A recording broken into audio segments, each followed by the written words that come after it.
Oke, kita mulai ya kakak-kakak pembelajaran Zoom yang ke-7.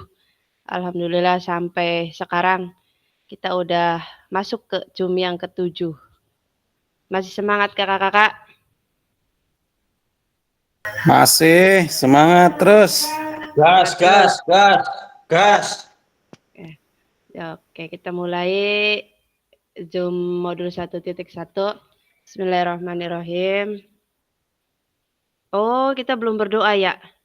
Sebelum Zoom, mari kita awali dengan doa. Ada yang mau memimpin? Kasih gate. Kasih gate, Mister Kak, kasih gate. Kak Kurnia yang udah dari tadi udah nongol. Kak Kurnia, ayo pimpin doa. Sekali-kali gantian. Ya, sebelum memulainya Zoom, kita berdoa terlebih dahulu agar semoga diberikan kelancaran dalam Zoom. Berdoa dalam hati. Berdoa mulai. Al-Fatihah.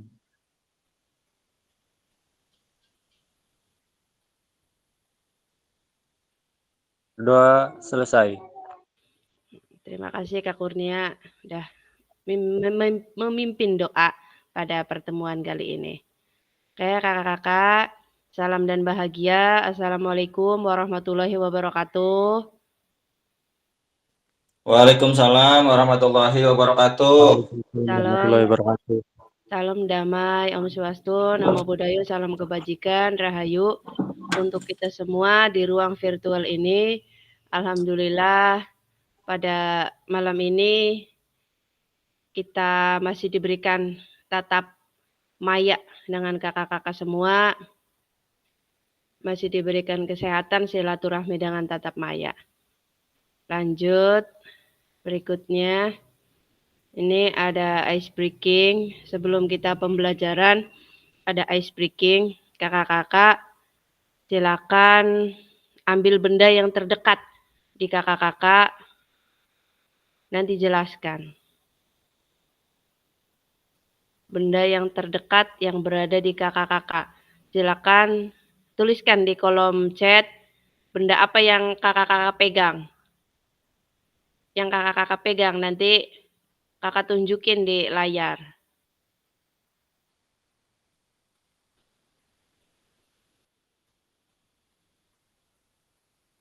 Oke, Kak Aris, ini HP yang dipegang. Coba Kak Aris tunjukin HP-nya.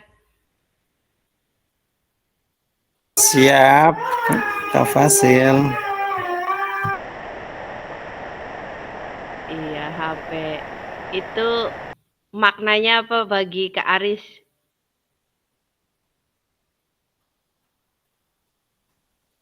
Oh, dinyalain dulu suaranya itu masih di unmute.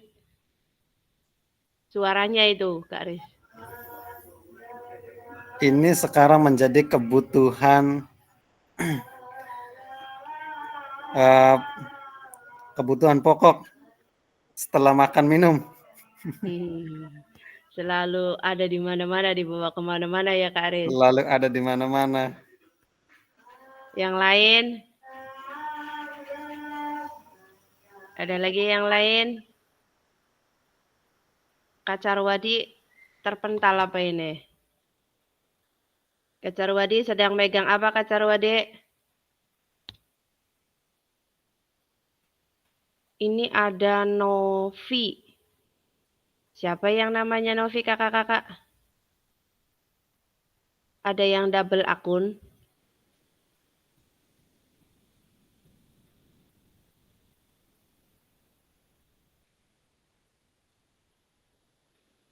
Oh. Salah masuk room kayaknya maka itu tuh. Saya bagiinnya cuma di grup kelas 9 aja itu ada yang salah masuk. Bisi itu kayak Kak Herwanto tuh, Kak Kurnia. Kak Herwanto kan namanya tuh di sini kan Juna, nama aslinya kan Kak Herwanto. Bisi siapa gitu yang masuk, ya boleh, nggak apa-apa. Kak Kurnia pegang apa Kak Kurnia? Benda terdekatnya. Pegang aqua. Apa manfaatnya Kak Kurnia? Manfaatnya buat memberikan kesehatan, menghilangkan dehidrasi. Salah satu pokok juga ya Kak Kurnia. Ya, Oke, betul. kita lanjut. Udah 2 orang yang berpartisipasi. Kita lanjut kesepakatan bersama seperti biasanya. Menyalakan kamera, mematikan mikrofon, hadir seutuhnya, menghargai waktu bersama, memaksimalkan fitur chat, klik raise hand sebelum bertanya. Gangguan teknis adalah hal yang wajar. Kakak-kakak jika ada yang tidak kesibukan, mangga kita nyalakan kameranya on cam. Nggak apa-apa, kita bareng-bareng belajar di sini. Nggak usah malu-malu, kita saling sharing di sini. Kalau yang sedang berhalangan, mangga moga lancar-lancar acaranya. Lanjut.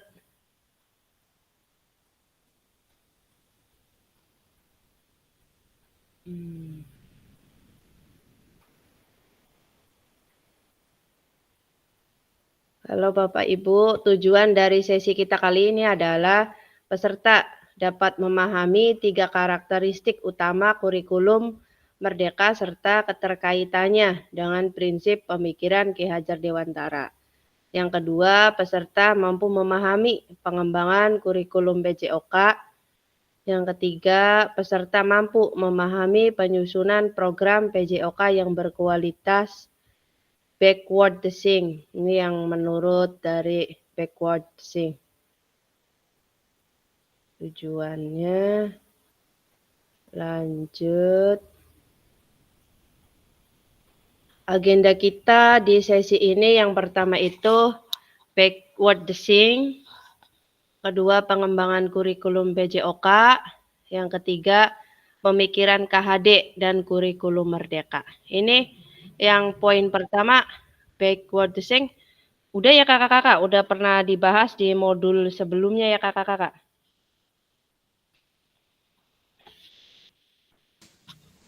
Kalian sing apa kana backward design kah? Oke, saya paparkan sedikit ya Kak Jarwadi. Di sisa mangga kita bareng-bareng belajar.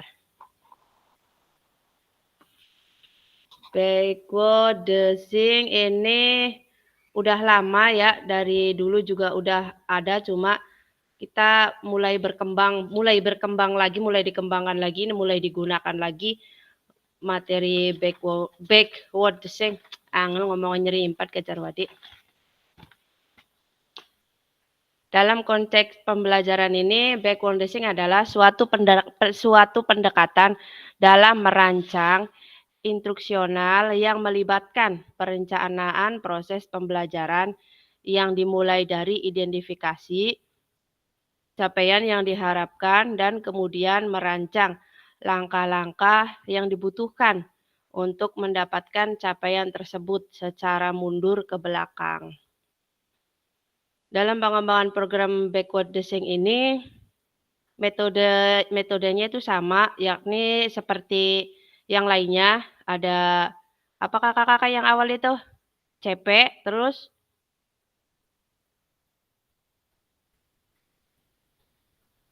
ada yang masih ingat kakak-kakak? Yang pasti awalnya tuh sama kayak yang lain, ada CP, capaian pembelajaran, ada TP, tujuan pembelajaran, terus ATP, alur tujuan pembelajaran, kemudian merancang pembelajarannya.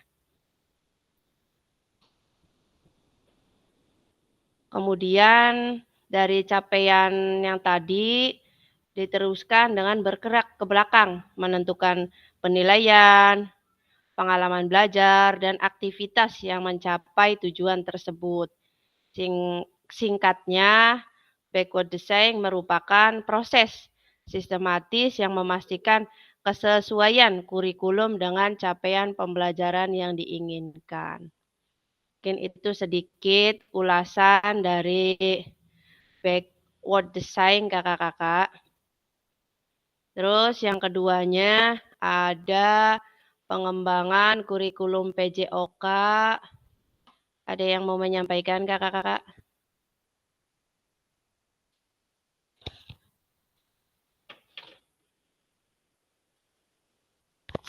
Ini kalau di LMS-nya dibaca, ini lengkap. Saya juga lihat materi-materi dari LMS ini kakak-kakak.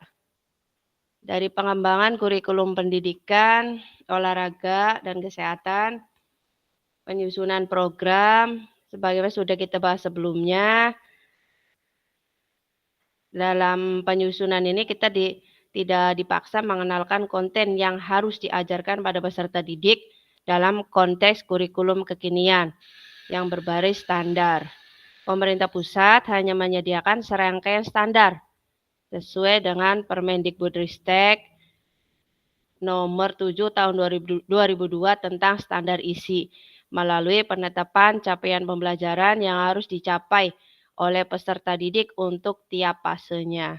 Jadi setiap fase itu beda-beda dalam kurikulum sekarang itu ada bagian-bagian fasenya. Kayak seperti contohnya saya itu di SD kelas 1 dan 2 itu masuknya fase A, kelas 3 dan 4 fase B, kelas 5 dan 6 itu fase C, dan yang selanjutnya. Lanjut, pemikiran KHD dalam kurikulum merdeka. Ini yang di awal. Kalau kesimpulannya dari KHD, Ki Hajar Dewantara itu pelopor pertama ya Kak dari filosofi kurikulum merdeka. Kalau menurut Ki Hajar Dewantara, kata-kata mutiaranya itu pendidikan adalah menuntun segala kodrat yang ada pada anak-anak agar mereka dapat mencapai keselamatan dan kebahagiaan yang setinggi-tingginya, baik sebagai manusia maupun sebagai anggota masyarakat. Oleh sebab itu, pendidik itu hanya dapat menuntun tumbuh atau hidupnya kekuatan kodrat yang ada pada anak-anak, agar dapat memperbaiki lakunya, bukan dasarnya, hidup dan tumbuhnya kekuatan kodrat anak. Ini menurut Ki Hajar Dewantara. Lanjut. Ini aktivitas 1. Backward design dalam pengembangan kurikulum PJOK.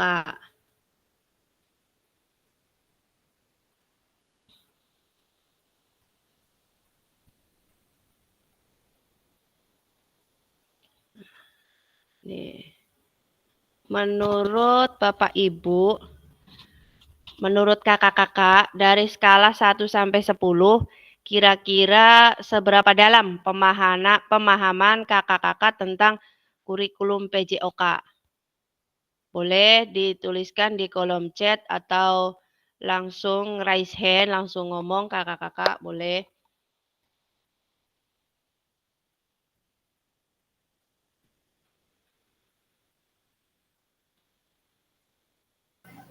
Mohon maaf untuk Kak Fasil. Apakah kurikulum PJOK itu sama dengan kurikulum Merdeka? Ya, ini kurikulum Merdeka, Kak, bagian ke PJOK-nya. Sama, berpihak pada peserta didik seperti tadi ada penilaian, ada CP dan ATP sama. Menurut saya sama. Bisa salah.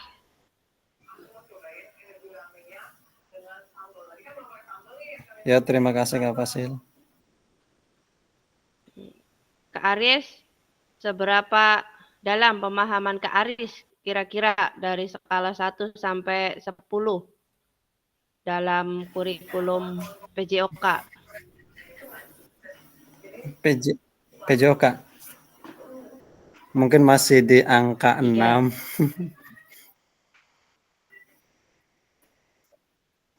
Masih di angka 6 berarti Kita masih bareng-bareng banyak belajar ya, kayak Iya. iya, Kak Pipit juga sama, angka 6.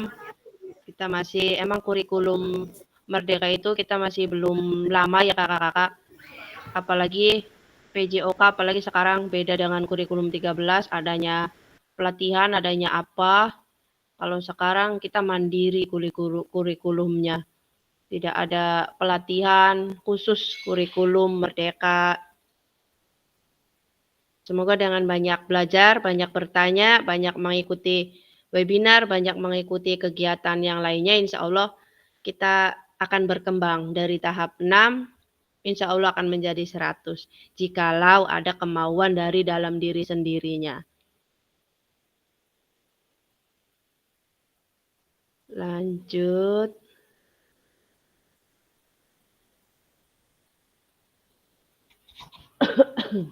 Apa tujuan dari adanya pelajaran PJOK di sekolah? Silakan kakak-kakak menjawab di kolom chat. Apa nih tujuan dari adanya pelajaran PJOK di sekolah menurut kakak-kakak? Silakan tulis di kolom chat kakak.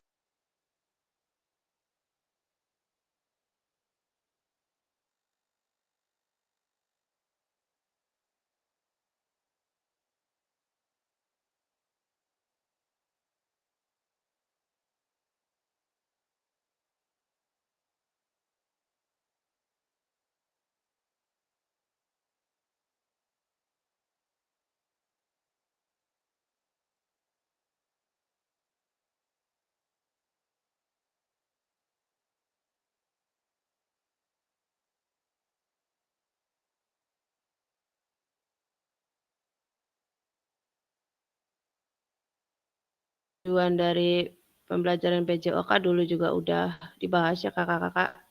Mangga ini tinggal mengulas, ketik di dalam kolom chat. Menurut kakak-kakak apa tujuan dari adanya pelajaran PJOK di sekolah? Mangga semuanya partisipasi, yang pakai HP juga bisa kalau mengetik di sini.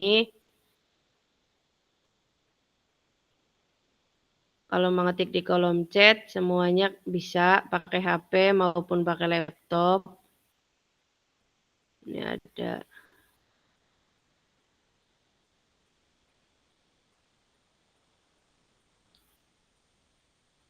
Kak Aris, Kak Wahyudi,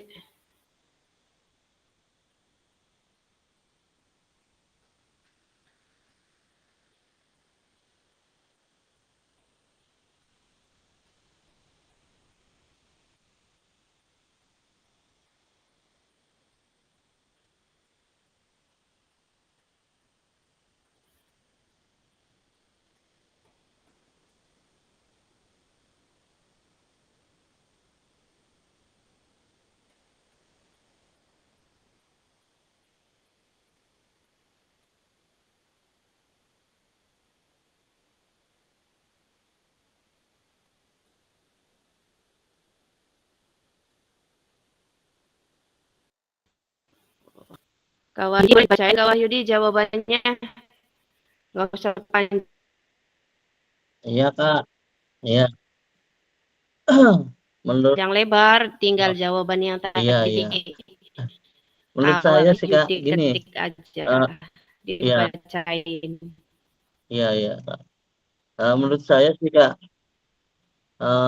adanya tujuan pembelajaran PJOK itu ya untuk supaya peserta didik itu sehat secara fisik dan mental, supaya anak peserta didik itu dalam mempelajari pembelajarannya. Halo. Hah? Halo, halo, halo, sinyal, sinyal.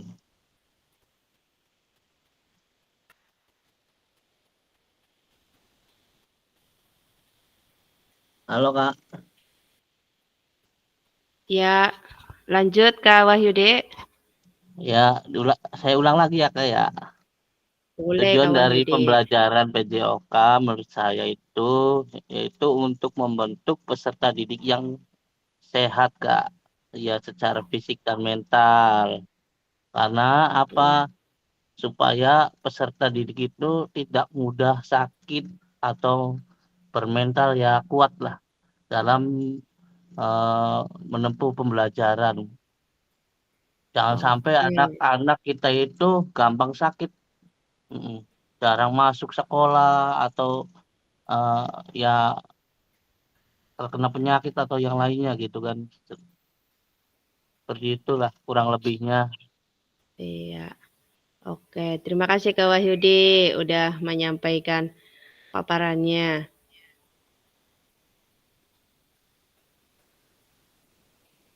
Yang lain?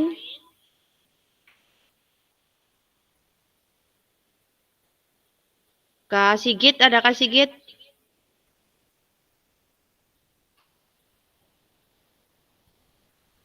Kak Sigit, ada Kak Sigit?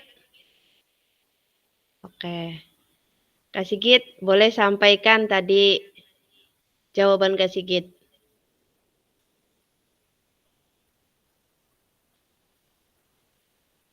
Di on dulu itu suaranya Kak Sigit. Masih ditutup. Ya, oke. Maaf sedikit berisik ya, kayak ada anak masih belum tidur. Nggak apa-apa, Jadi santai. tujuan dari adanya pelajaran PJOK di sekolah itu untuk melengkapi kurikulum gitu Kak. Jadi kan tujuan PJOK kan untuk pembiasaan bergerak dari anak. Karena tujuan PJOK kan ada 3 ya. Ada afektif, ada psikomotor, dan juga kognitif. Kata saya mah sebagai pelengkap kurikulum gitu Kak. Ini lagi ada anak. Terima. Gak apa-apa Kak, Lagi udah kurang biasa fokus. kita sebagai orang tua pasti ada Itu. anak. Oke, kita lanjut.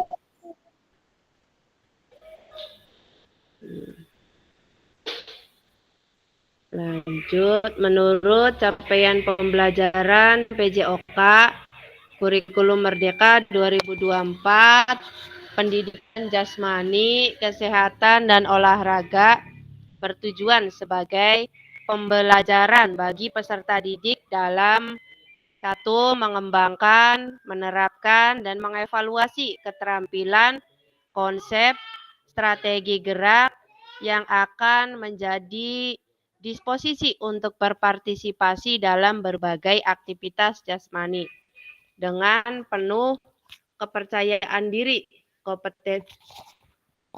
kompetensi, dan kreativitas.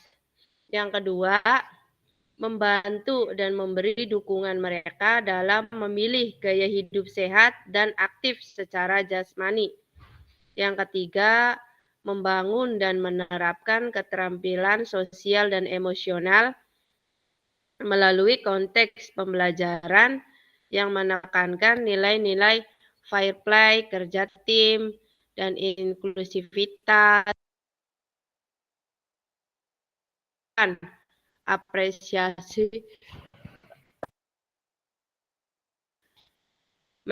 yang keempat, menanamkan apresiasi dan mengembangkan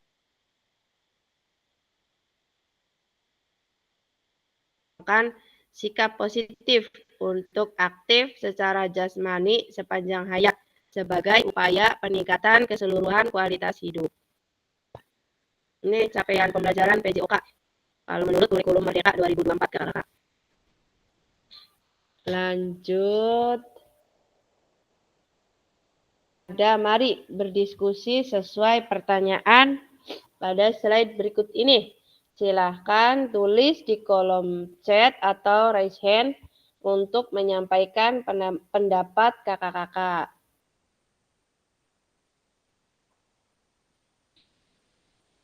Oke. Ini pertanyaan yang pertama kakak-kakak. Terlepas dari kurikulum apapun, apakah selama ini kakak-kakak sudah memahami dengan baik tujuan mata pelajaran dan menjadikannya sebagai acuan Mangga kakak-kakak boleh jawab di kolom chat atau boleh langsung raise hand untuk memaparkan jawabannya.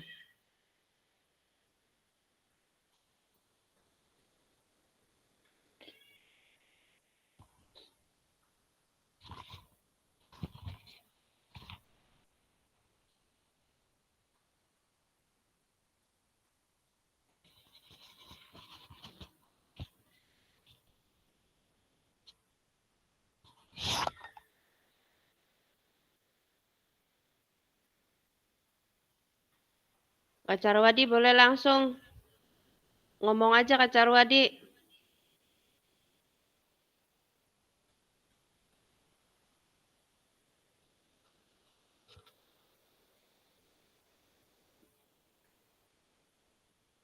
Halo Kak Carwadi.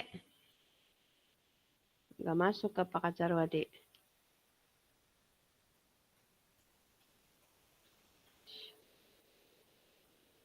Ini dari Kak Pipit ada cukup memahami menurut saya karena pada dasarnya tujuan penjas merupakan proses pendidikan melalui gerak. Oh, kakak-kakak yang lainnya, mangga jawab di kolom chat.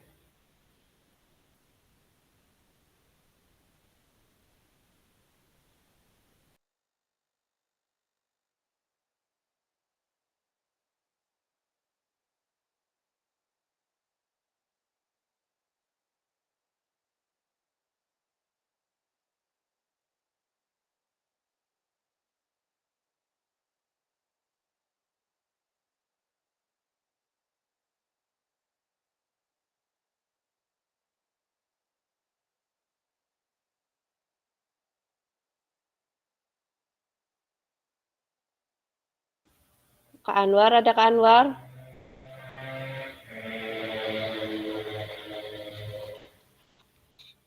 Halo Kak Anwar.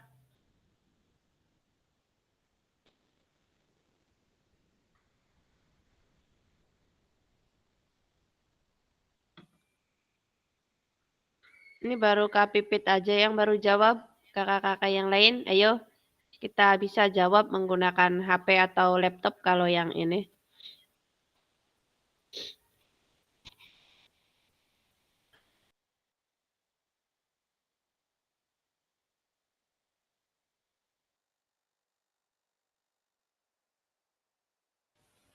Kak Aris belum nongol. Kak Aris, jawabannya panjang apa Kak Aris? Singkat, cuma baru ngetik aja Kak Fasil.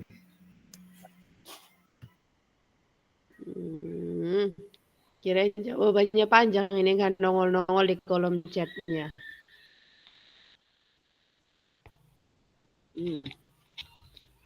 Kak Aris paham karena tujuan itu yang harus kita terapkan dalam PJOK.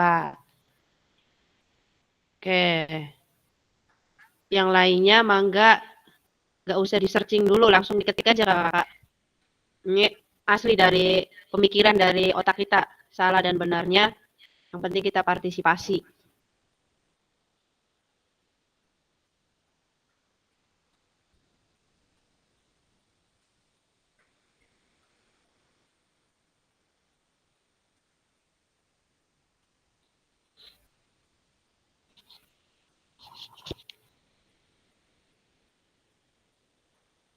Apa ada kendala kakak-kakak untuk mengetik di kolom chatnya? Kak Kurnia, ada kendala?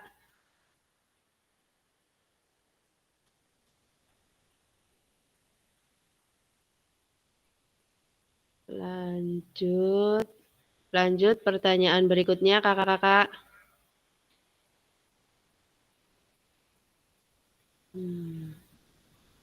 Ya, Kak Carwadi sangat paham, selesai. Oke. Kak Carwadi, ada Kak Carwadi? Ada sinyal Kak Carwadi? Siap. Pak, cukup singkat dan selesai itu gimana? Selesai itu Kak Carwadi maksudnya. Ya artinya tidak perlu panjang lebar dengan jawaban kita. Seperti halnya kita Iya. kita mau berangkat kemana gitu kan. Ya kita tahu dong tujuannya arahnya kemana. Ya kalau kita nggak tahu tujuannya kemana, arahnya kemana, ya kita kesasar gitu aja. Ya, oke. Tujuan dari Oke, kita Kak sebagai guru Carwade. PJOK. Oke. Sip, Kak Carwade. Singkat, padat, dan jelas ya, Kak Carwade. Lanjut, slide berikutnya. Dalam konteks kurikulum merdeka, apakah tujuan-tujuan ini bisa dicapai? Tadi yang sudah disampaikan, pasti kita bisa untuk ini yang tadi dalam PJOK bagaimana. Terus apakah tujuan ini bisa dicapai, kakak-kakak? Silakan ketik di kolom chat, kakak-kakak.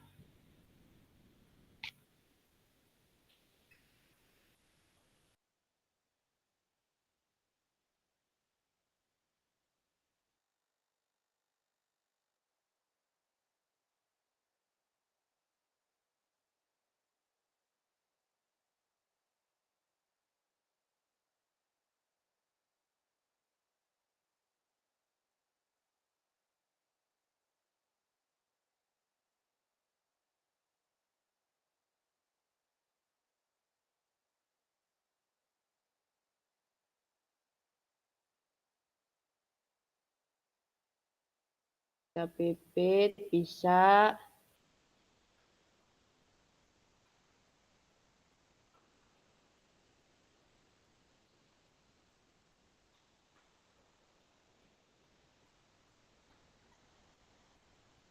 Dari Kak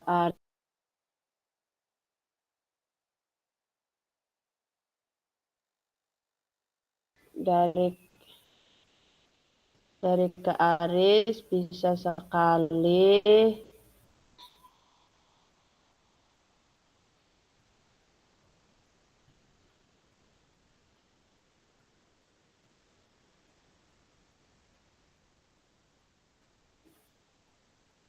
Dari Kak Carwadi bisa.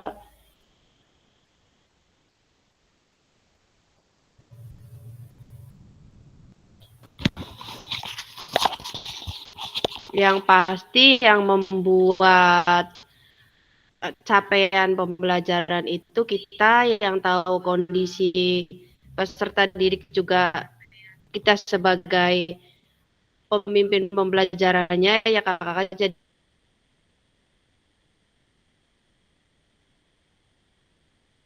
jadi kita tahu ini tujuan untuk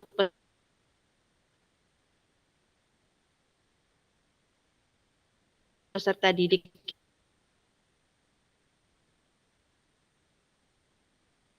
itu apa. Insya Allah semuanya akan tercapai tujuan-tujuan jika susunannya, jika rencananya udah benar matang untuk menerapkan pembelajarannya.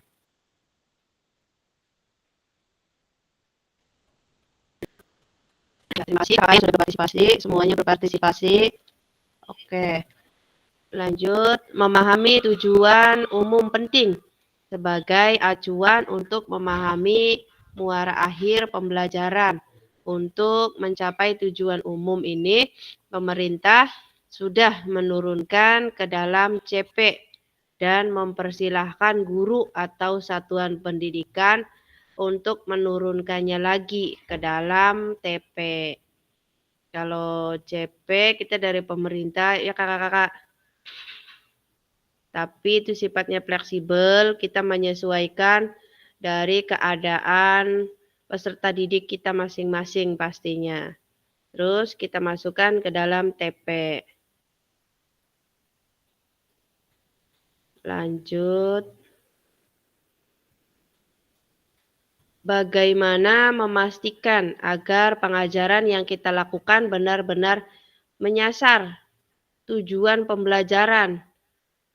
Karena seringkali pengajaran langsung fokus pada materi, atau aktivitas apa yang harus dilakukan murid.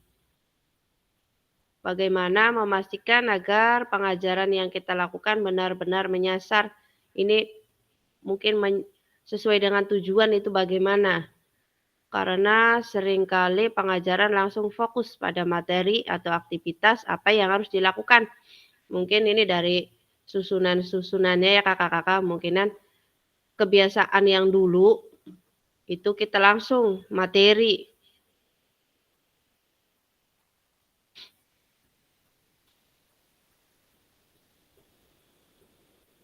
Lanjut.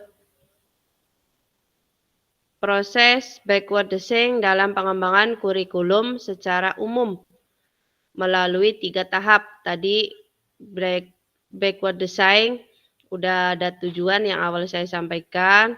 Terus ini ada 3 tahapannya dalam backwarding. Yang pertama itu mengidentifikasi capaian pembelajaran. Yang kedua menentukan metode penilaian. Yang ketiga, merencanakan pengalaman belajar dan strategi pembelajaran. Bentar dulu, mengidentifikasi capaian pembelajaran pada tahap ini melibatkan penentuan pengetahuan, pemahaman, dan keterampilan apa yang harus dikuasai oleh murid di akhir satu fase. Capaian pembelajaran harus jelas, terstruktur, dan berstandar atau sesuai dengan tujuan pendidikan.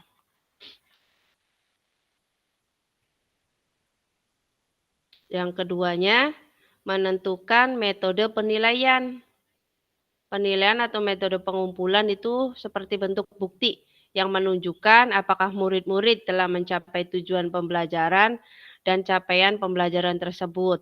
Khususnya untuk materi penilaian dalam penilaian ini, kakak-kakak akan mendapatkan di modul khusus asesmen.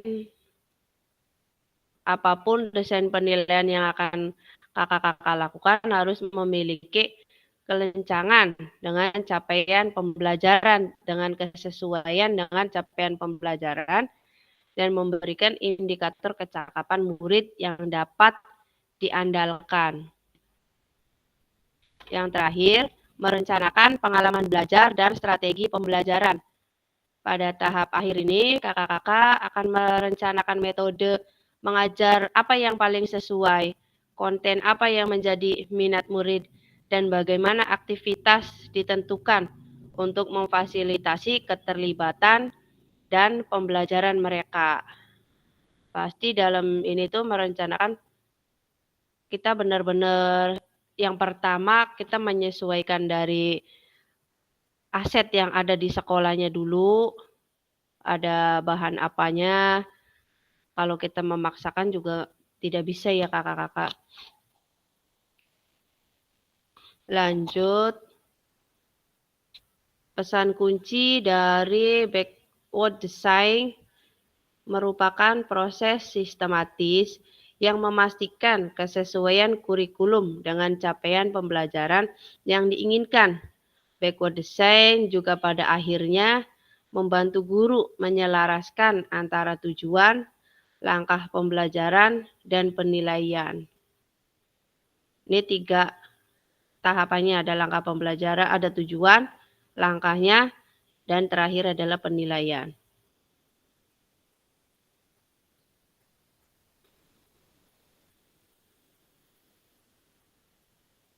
Lanjut, aktivitas 2, penyusunan program PJOK.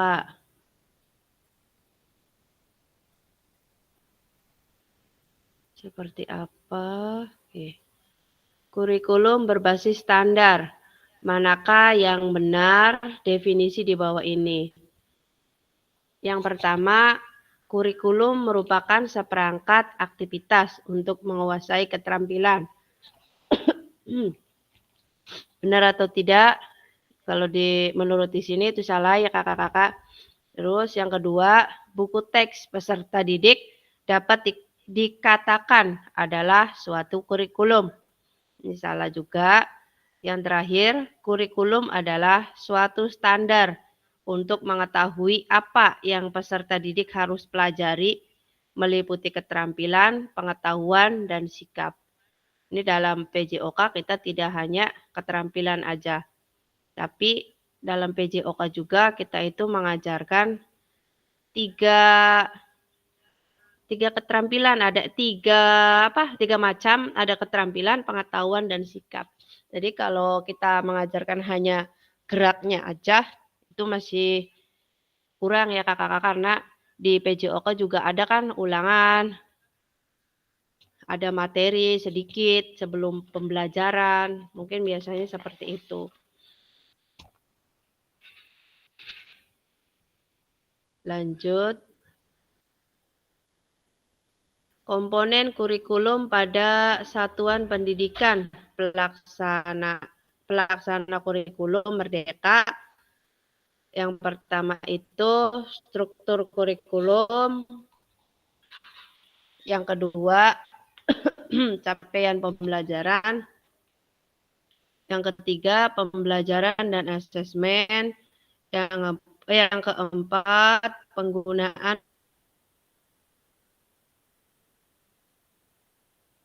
perangkat ajar. Yang kelima, kurikulum satuan pendidikan. Komponen kurikulum satuan pendidikan dikembangkan dan digunakan di satuan pendidikan. Terdiri dari karakteristik satuan pendidikan tersebut, visi, misi, dan tujuan satuan pendidikan, pengorganisasian, pembelajaran, dan perencanaan pembelajaran. Sumber Menteri Pendidikan, Kebudayaan, dan Riset Teknologi Republik Indonesia.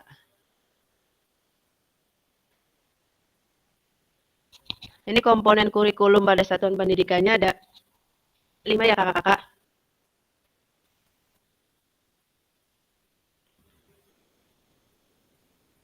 Lanjut, mengapa kurikulum operasional berbeda antara satuan pendidikan? Agar bermakna, kurikulum operasional satuan pendidikan dikembangkan sesuai dengan konteks dan kebutuhan peserta didik dan satuan pendidiknya. Ini bisa menjadi kabar gembira, Bapak dan kakak-kakak dapat menyusun program yang relevan dengan kultur gerak di mana peserta didik itu tinggal. Ini kurikulum operasional berbeda antara antar satuan pendidikan itu bedanya di sini dikatakan di bawah sesuai dengan kultur gerak di mana peserta didik itu tinggal. Mungkin itu akan berbeda peserta didik yang tinggalnya di pegunungan dengan peserta didik yang tinggalnya di daerah pesisir. Itu pasti akan adanya perbedaan kakak-kakak. Kebutuhannya juga beda, kebermaknaan juga beda. Kalau di pegunungan lari itu ya naik turun, kalau di sini lari itu ya bisa datar. Dari kulturnya pastinya yang berbeda sesuai dengan sesuai dengan karakteristik peserta didiknya juga.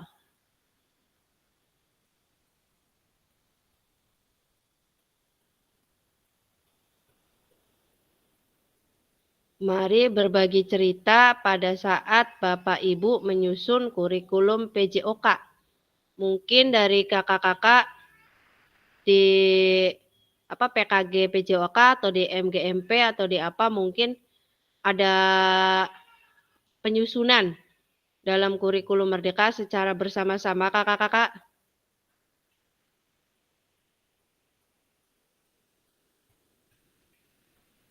Dari Kak Sigit ada penyusunan kurikulum PJOK kakak-kakak Kak Sigit? Kebetulan saya nggak dilibatkan Bu menyusun kurikulum itu, KWSP itu. Jadi belum tahu Ibu. Kalau KWSP ya. Iya, KWSP Iya, itu. biasanya operator ya Nggak sama dilibatkan kepala saya. sekolah. Iya Bu. Kalau di KKGO-nya Kak nggak ada yang membahas kurikulum PJOK, menyusun. Oh, kebetulan memang di KKG PJOK sendiri gitu Bu ya, masih belum berjalan Bu. Untuk penyusunan kayak modul ajar, kayak perangkat pembelajaran dan lain-lain itu belum berjalan lah. Ya, oke, Kak Sigit. Iya Bu. Terima kasih Kak Sigit jawabannya. Kak Carwadi, SMP, Kak Sigit SD atau SMP? SD Bu. Kalau di Kak Carwadi SMP ada penyusunan kurikulum.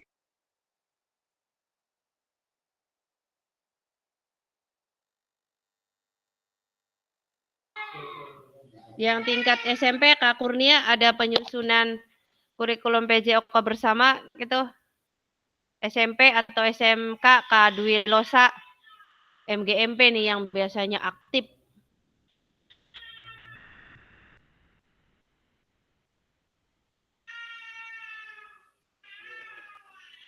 Enggak ada kakak-kakak? Kalau di Mungkin SMK kita saya di Bu, kebetulan ya.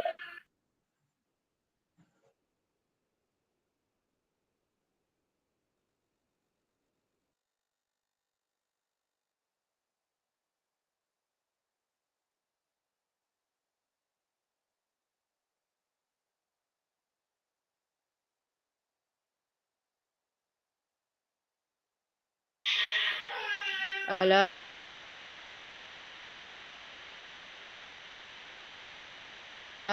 Kak Dwi.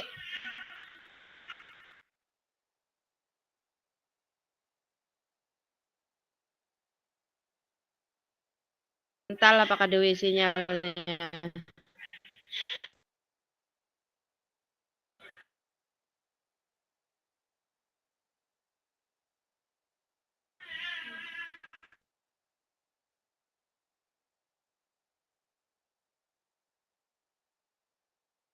Oke.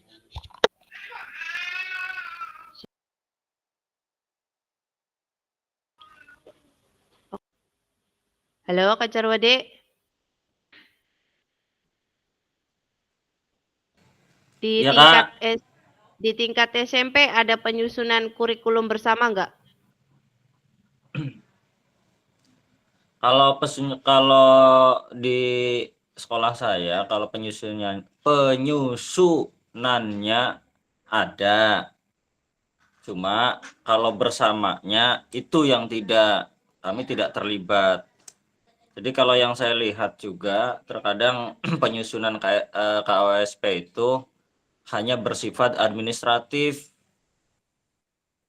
Nah, tetap dalam hal pelaksanaannya terkadang ya mengkonon iku konon kah. Begitu. Memang sesuai dengan KWSP yang sudah dibuat ya Kak. Pastinya mah. Betul. Oke. Lanjut.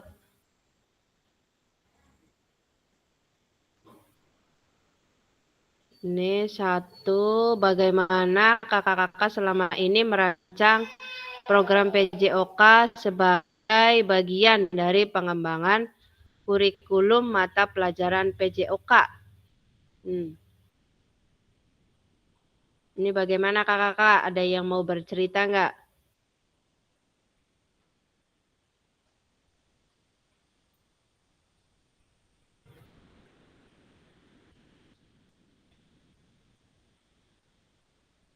Boleh ketik di kolom chat kakak-kakak.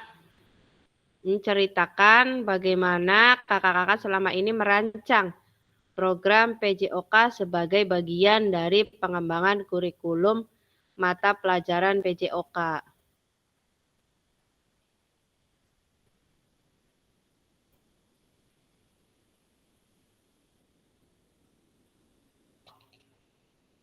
Boleh di kolom chat kakak-kakak.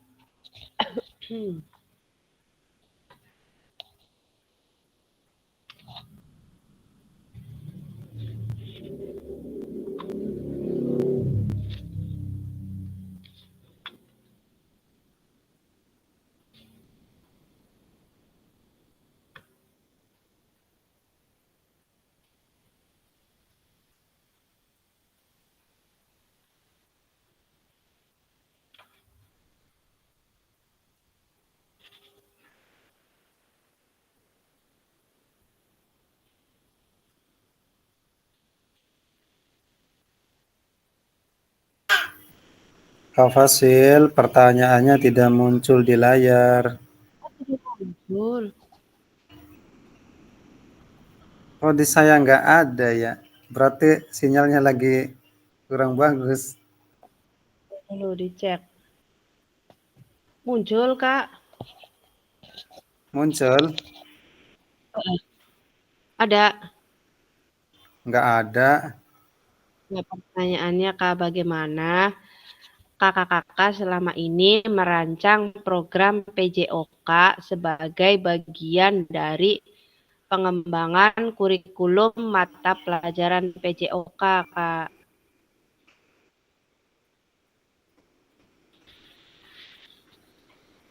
Iya, terima kasih Kak Fasil.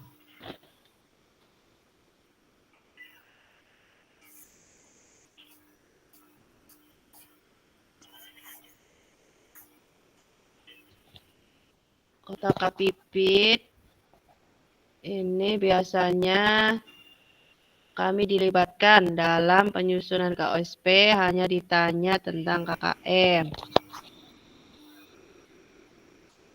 Kata Kak Sigit, berusaha semaksimal mungkin mencapai elemen pemanfaatan gerak.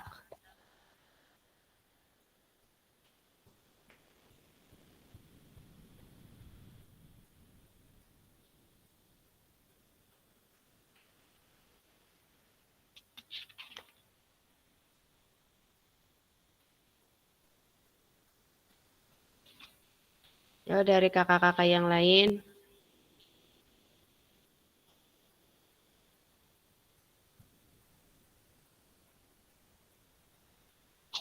Mungkin jawabannya sama ya kakak-kakak.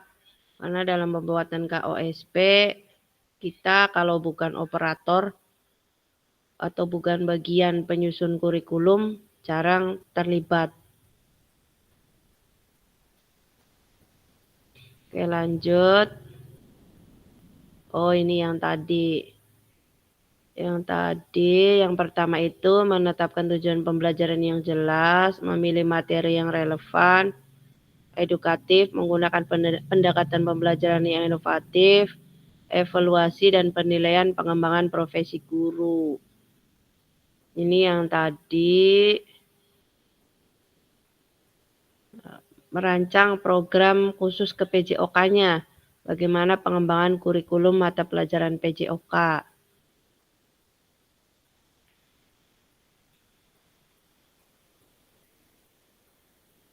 Lanjut. Apa saja yang selama ini kakak-kakak anggap menjadi sesuatu yang bernilai untuk dipelajari murid di kelas PJOK? Mangga jawab di kolom chat kakak-kakak. Apa saja yang selama ini kakak-kakak anggap menjadi sesuatu yang bernilai untuk dipelajari di kelas PJOK.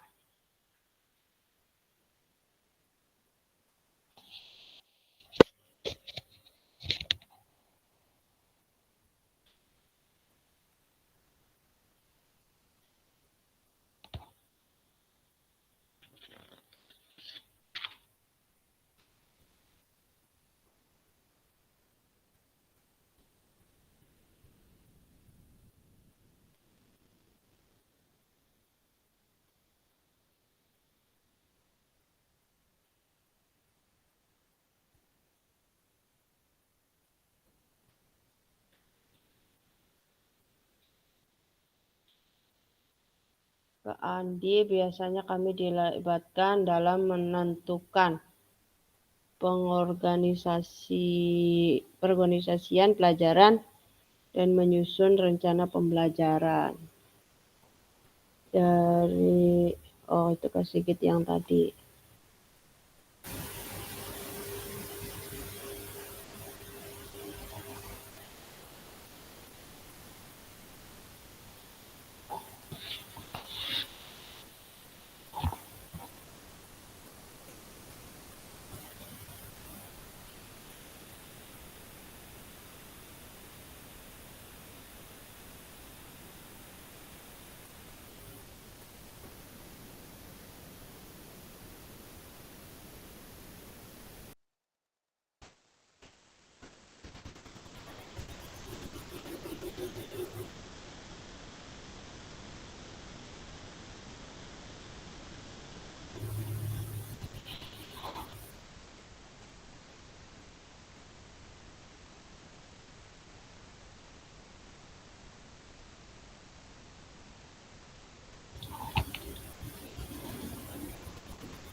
Mangga kakak tuliskan jawabannya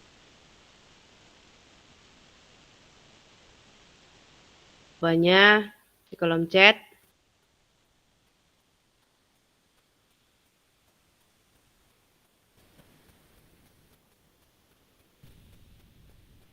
Nah, bagaimana kakak akan mengintegrasikan? Itu semua adalah proses cara mengintegrasikan proses pengembangan kurikulum atau pelajaran PJOK yang sekarang berlaku. Mangga jawabannya diketik kakak-kakak di kolom chat. Ini yang ketiga.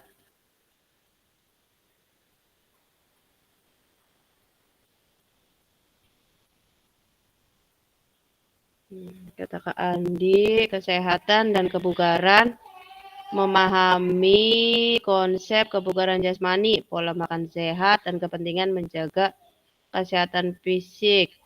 Menurut Kak Aris, yang bernilai dalam kelas PJOK adalah selain meningkatkan pengalaman gerak, anak menanamkan karakter positif. Positif merupakan hal yang amat penting. Menurut Kak Hermanto, saya biasanya menekankan ke sikap dan pengetahuan karena untuk gerak siswa semuanya hampir bisa mengikuti. Kata Kak Pipit yang tadi 2, bagaimana anak memiliki pengalaman gerak dan pengetahuan melalui gerak. Oke. Terima kasih kakak-kakak atas partisipasi jawabannya.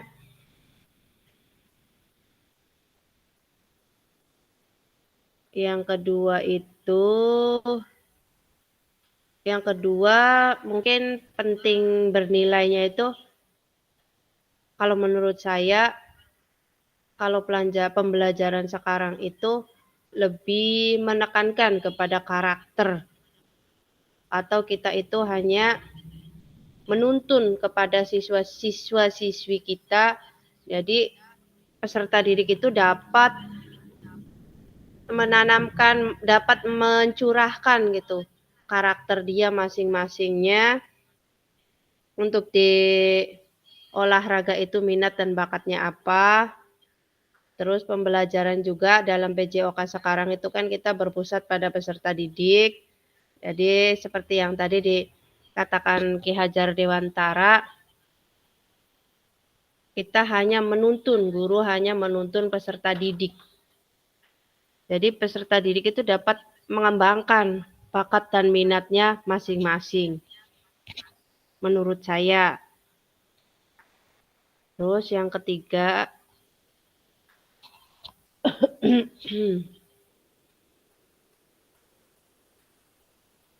bagaimana Bapak Ibu akan mengintegrasikan itu semua ke dalam proses pengembangan kurikulum mata pelajaran PJOK yang sekarang berlaku. Yang pasti benar tadi dikatakan Kak Aris, kita mengintegrasikan semua proses pengembangan kurikulum mata pelajaran PJOK yang berlaku itu bukan hanya kegiatan gerak atau kita fisiknya saja, tapi di situ ada keterampilan, ada psikomotor, ada juga apa satunya tuh,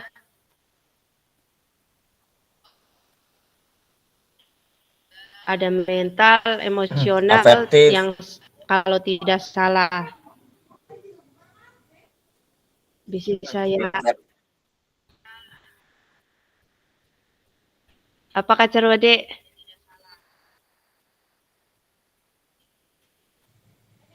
Kalau kata Kak Sigit tadi tuh ada keterampilan psikomotor, kemudian afektif sama pengetahuan. Iya. Oh iya, itu Kak Sigit ya. Oke, terima kasih Kak Carwadi mengingatkan dan sudah meluruskan yang lupa. Ini malam minggu pada galau semua, Zoom jadinya pada sepi, Kak Carwadi.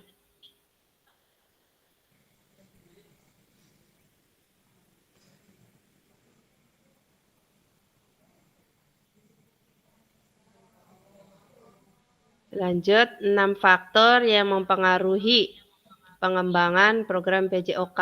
Ini ada 6 faktornya. Yang pertama, kebutuhan dan karakteristik peserta didik. Sebelum kita mengajar, pasti kita itu mengetahui dulu kebutuhan peserta didik atau karakter peserta didik itu seperti apa. Yang keduanya, faktor yang mempengaruhi pengalaman program PJOK itu konteks masyarakat. Bagaimana seperti yang 7 aset, kita itu memanfaatkan aset, dan bagaimana peserta didik juga dapat terlibat di dalam masyarakat. Terus yang ketiganya, waktu. Waktu pembelajaran pastinya efektif. Kita tidak kurang dari waktunya.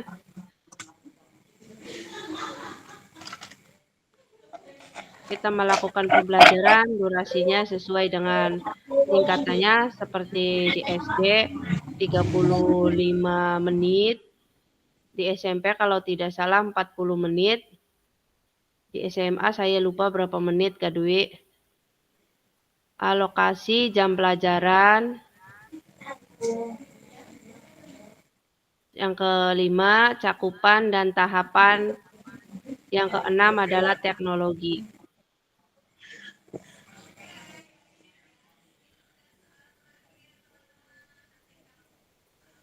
Yang cakupan atau tahapan pasti kita sesuai dengan tahapan yang tadi, seperti kelas 1 itu masuk ke fase A, kelas 3 dan 4 fase B, dan seterusnya. Yang keenam, teknologi. Teknologi itu kita mengembangkan PJOK yang sekarang bukan hanya kita langsung gerak materi. Kalau sarana dan prasarana dan asetnya itu ada, maka kita libatkan juga teknologinya. Seperti kita memaparkan video sebelum pembelajaran atau gambar-gambar sebelum pembelajaran menggunakan infocus atau peralatan yang ada.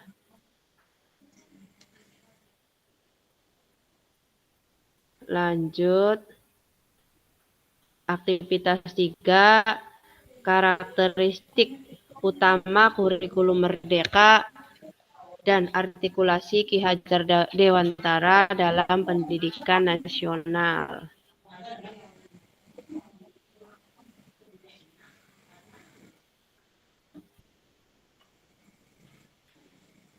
Menurut kakak-kakak, kata kunci apa yang berulang kali kita telah bahas dalam mengembangkan kurikulum PJOK?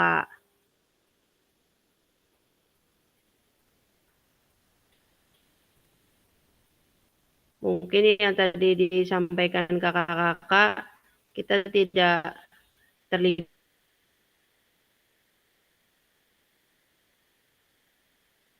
dalam penyusunan kurikulum KWSP. Itu yang berulang kali telah dibahas ya kakak-kakak, yang telah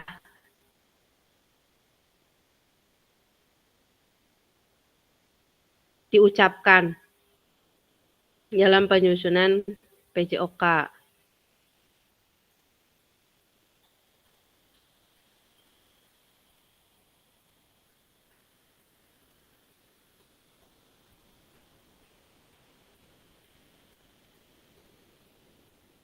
Lanjut, apa yang telah kita bahas merupakan karakteristik kurikulum merdeka, yaitu 1.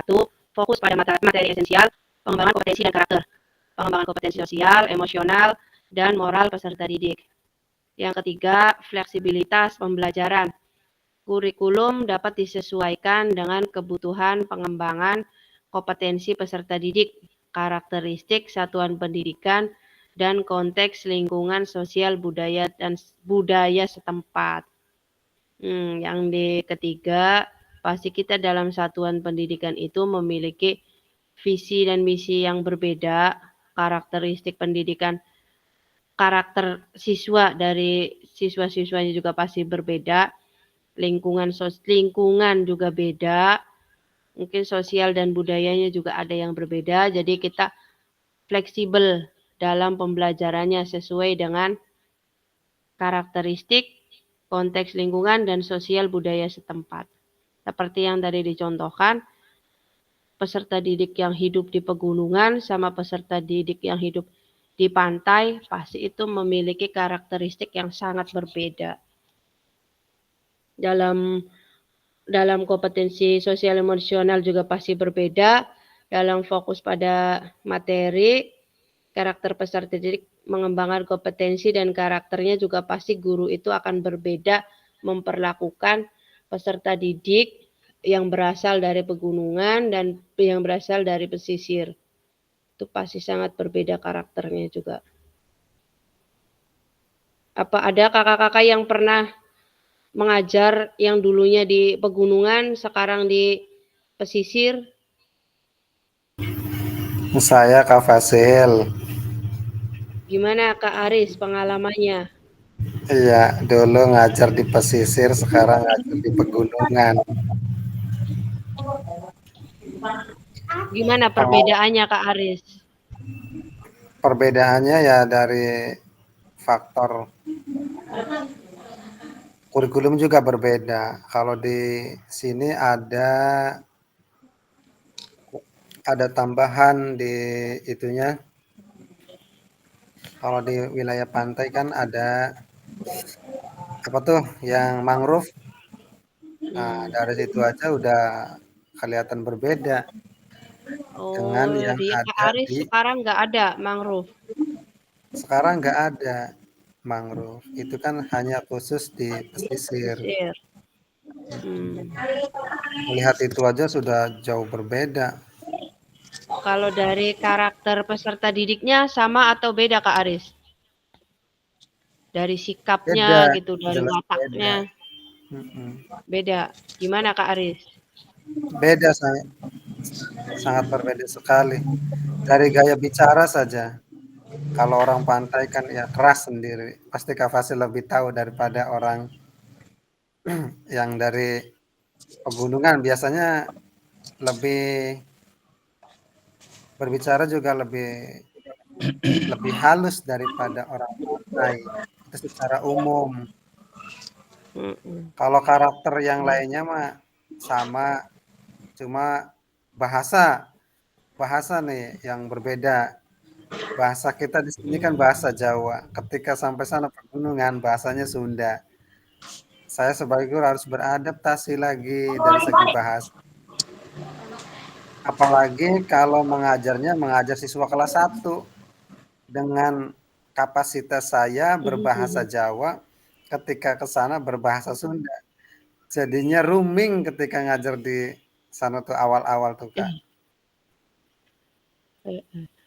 Apalagi kelas 1 bahasa Indonesia juga kalau di desa kayaknya masih kurang ya Kak Aris. Biasanya Ya bahasa lokal seperti yang itu. udah Bahasa lokal yang tempel. berkembang di sana. Iya, oke. Terima kasih Kak Aris atas berbagi pengalamannya. Pasti berbeda ya Kak Aris yang dulunya di Cantigi sekarang ke wilayah Sunda. Pasti ada perbedaan. Ada Sangat-sangat lagi berbeda kakak-kakak yang mau sekali. berbagi? Oke, mangga Kak Carwadi. Ya, dalam rangka mendukung apa kan kegiatan Zoom mau kah sesuai karo Jara Kang Nur ayo Instruksi gajah dari mekakan Kanu ya usah yo tadi. der. Oh, ini Iya, sepi. ayo der.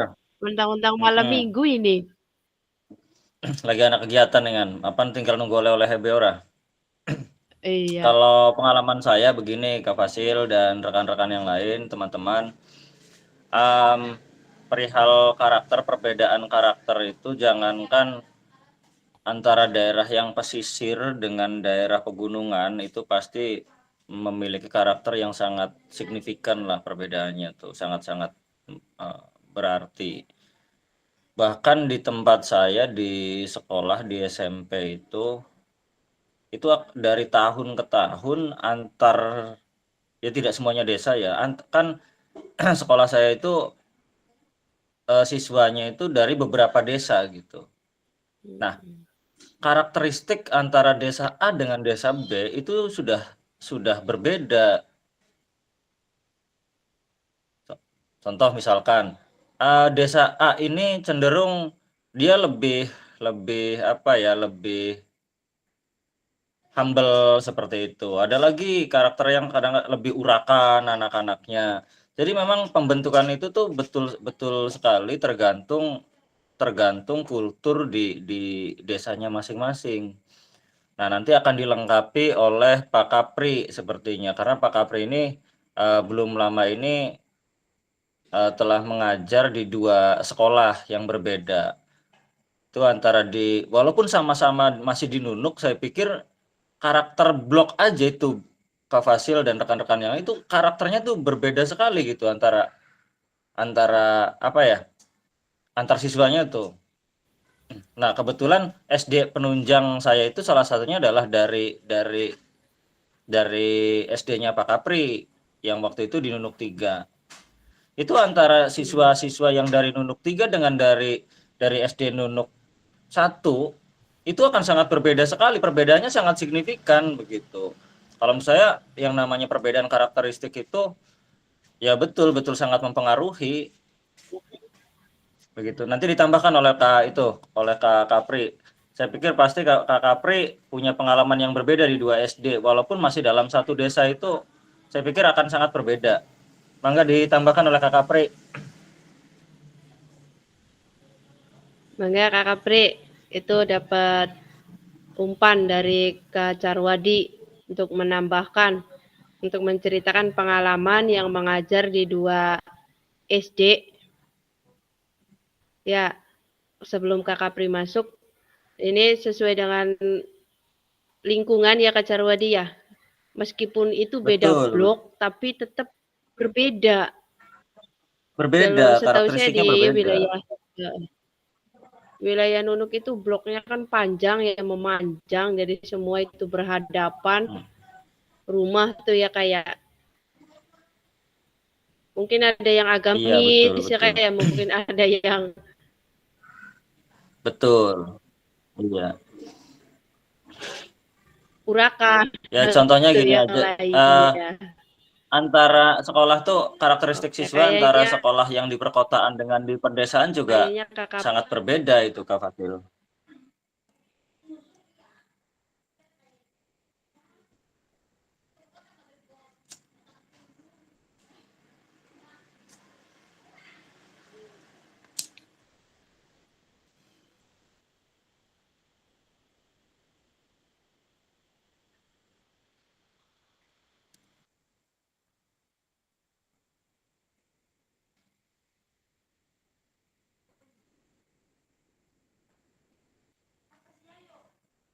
Iya Kak. Ya, itu lingkungannya ya kayak.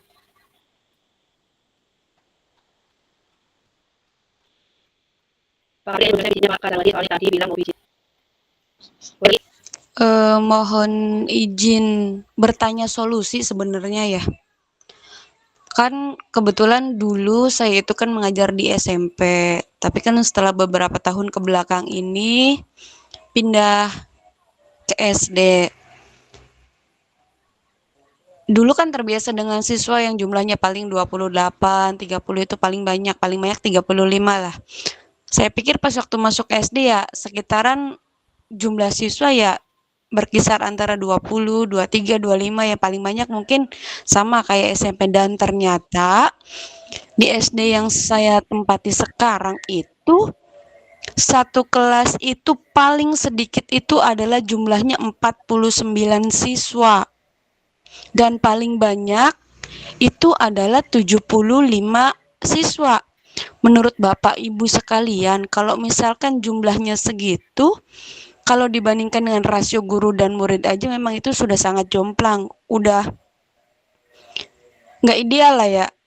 Tapi apakah mungkin pada proses pembelajaran itu dengan jumlah yang segitu banyaknya akan mendapatkan hasil pembelajaran yang optimal? Kalau misalkan memang iya, saya sampai sekarang belum menemukan metode pembelajaran yang benar-benar ampuh gitu. Untuk menuju tujuan pembelajaran yang saya inginkan tuh seperti itu. Barangkali Bapak Ibu punya pendapat atau pengalaman yang hampir sama dengan saya.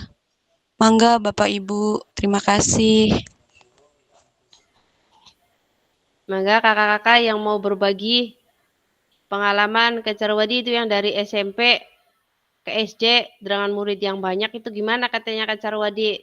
Kak Dwi yang senior, mangga berbagi yang senior-senior. Izin menanggapi sebelum sebelum coba ini solusi, walaupun saya sendiri juga sebetulnya bingung ya, nggak ada solusi. Saya mau nanya lagi, itu yang 70 itu dalam satu kelas ya, satu rombel? Atau 2 rombel dijadikan satu gitu? Pak Pipit. Kebetulan ya Pak ya di SD Bipit kan memang kelasnya cuma ada segitu. Cuma hanya cukup dalam satu rombel aja dari satu tingkatnya. Jadi 1 sampai 6 tuh hanya cukup untuk satu rombel. Nah, pas PPDB itu kan sudah dibatasi maksimal lah. Maksimal 50 gitu ya. Tadinya udah 40 dari 35 nih. 35 aja. 35 meledak sampai misalkan ya udah kita kasih 5 lagi sampai 40 dan pada akhirnya pas masuk itu bisa sampai 75. Itu mau tidak mau itu hanya dibuat satu rombel. Padahal kita dari pihak sekolah juga sudah mewanti-wanti, sudah memberikan ya pengetahuan lah kalau misalkan kita kapasitasnya cuma segini. Jadi kalau misalkan untuk pembelajaran ke depannya ya kalau misalkan jumlah siswa segitu ya menurut saya pribadi itu nggak akan optimal pembelajarannya. Jadi kalau misalkan dibuat 2 rombel pun kan gurunya juga kan tidak cukup untuk buat 2 rombel. Guru olahraga juga nggak cukup, wali kelasnya juga nggak cukup. Kan gitu, Pak. Satu kelas itu, Pak. Kelas 1 sekarang aja udah 65. Wow. Bingung nggak, Pak? Ngeri. Bukan Izin ngeri lagi. menanggapi Kak Pipit. Ayo Pak Aris, Ya, tarik. makasih. Gas. Pertama, ini kalau menurut saya ya, pertama Ajeng keguyu nasib, ajeng keguyu nasib. enggak bener serius ini. Yang pertama, Ayo Pak, ayo. Yang pertama ya harus menambah guru olahraga yang baru Kak Pipit. Nggak apa-apa, saya tarik aja lah ke situ biar lebih dekat. Oke, dengan senang hati. Itu semuanya 2 rombel semua Pak dari kelas 1 sampai kelas 6. Tuh bisa ya, ya itu Iya. solusi yang pertama. SDND sih, no. Oh, siap tah. Minat tah Pak Aris. KPP SDND. Jati Mulia 2 Pak, Jangleng. Ayo, Bapak kalau misalkan mau lihat, ayo di sana enak. Enak ke Jangleng ya. Iya, lapangan di mana-mana ada. Jadi sebetulnya Pak kalau misalkan dilihat karakteristik, Jangleng itu kalau misalkan dalam satu pembelajaran aja nih, 3 rombel dalam satu pembelajaran, misalkan gurunya ada 3, tiga-tiganya melaksanakan olahraga itu tidak akan kekurangan lapang Pak sebenarnya. Nggak akan begitu masalah, cuma yang jadi masalah adalah jumlah populasi anaknya di situ memang benar-benar ya entah itu daya tarik dari sekolah atau gimana saya juga kurang paham ya. Tapi yang jelas memang pada kenyataannya ya memang seperti itu. Begitu. Kalau Pak Aris Hebat, Kak sudah Pipit. siap mutasi ya alhamdulillah. Coba saya berkomentar ya Bu Pipit Kak Pipit. Mangga. Kan dalam pengaturan Dapodik saja di SMP itu kan maksimal kapasitasnya kan cuma sampai 32 ya. Nah, itu kalau untuk SD berapa? 35 ya? Artinya kalau misal itu kan sesuai, saya pikir ya kalau misalkan sampai angka 70 ku ya beli kopenan konon ka. Artinya tidak terkontrol kalau menurut saya mah. Ya tetap kalau menurut saya belum mampu, kalau ukuran saya belum mampu kayaknya. Tetap harus ada dibagi dua sesi. Jadi ada 2 2 rombongan belajar dan itu pembelajarannya ya dibagi menjadi 2 waktu seperti itu. Solusinya kalau misalkan yang kita cari atau kita capai itu adalah efektivitas, efisiensi dalam belajar seperti itu. Mangga ditanggapi yang lainnya. Mana Iya yang betul lain? sekali, Heeh. Carwadi. Memang harus dibuat 2 sesi tuh Kak Pipit. Masukan yang bagus. Berarti di Iya, Pak, SD-nya Kak betul. Pipit itu mendapatkan kepercayaan yang lebih Kak dari masyarakat. Ya, mungkin ya, tapi kan kalau misalkan dilihat saya sebagai guru juga pribadi sebagai guru gitu. Kalau misalkan melihat kapasitas saya seberapapun seniornya gitu, kalau misalkan melihat jumlah siswa yang modelannya seperti itu, ya ibaratnya mah dawa baris begus melongo. Betul Kak Pipit. Jadi saya pernah ada di posisi itu, tapi apa ya, nggak sampai semembludak itu kayaknya kon Kak. Sisi lain dapat kepercayaan, iya konon Kak. Cuma kan bicara tingkat keberhasilan kita dalam mengajar kan, dalam mencapai tujuan pembelajaran juga itu perlu dipertimbangkan kan konon ora Kak Pipit. Betul Pak, kayak buah si malaka menjadinya. Iya. Jadi beli ujug-ujug tentang mau Kak Fasil, beli ujug-ujug tentang wah kita ki oleh akeh muride, akeh siswane dari seneng konon Kak. Justru makin banyak siswa itu ya makin merepotkan kanggo nang kita.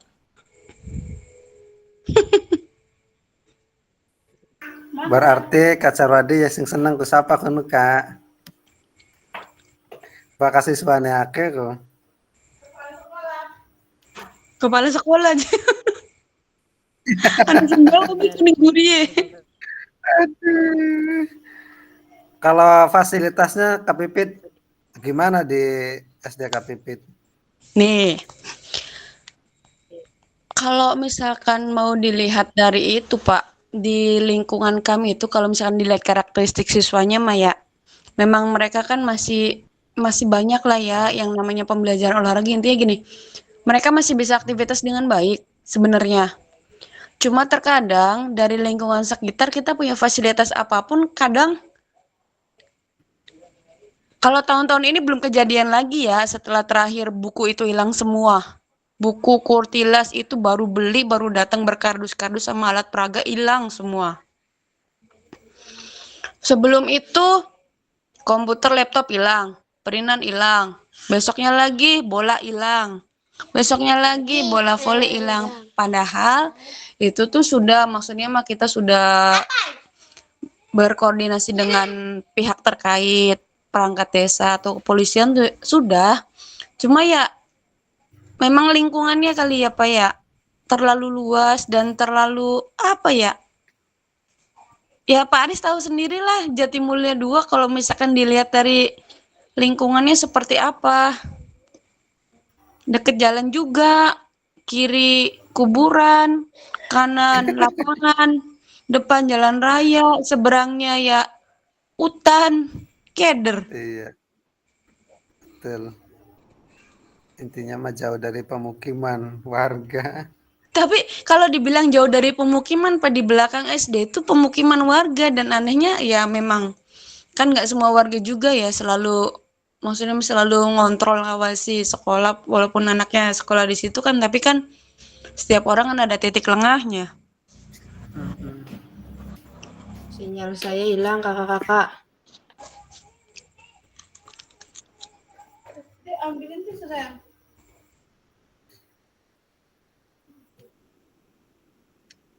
Ntar kakak sinyalnya hilang ini tampilan slide-nya. Udah ketemu belum solusinya Kak Pipit? Solusinya Pak Haris mutasi, Bu. Ya Pak Arisnya juga udah siap ya Pak Aris? Ada mutasi memang cantik gak aja. Setitik Jatimulya dingin. Aduh. Nemenin Kak Pipit Kak Aris. Wah, wis gak. Masa Kak Pipitnya kenaken di Baturi. Berbagi cerita Kak Pipit. Jadi kalau pembelajaran gimana Kak Pipit? Saya Enak yang ngomong bocah 38 titik aja ya Kak pernah Pipit. tuh, susah.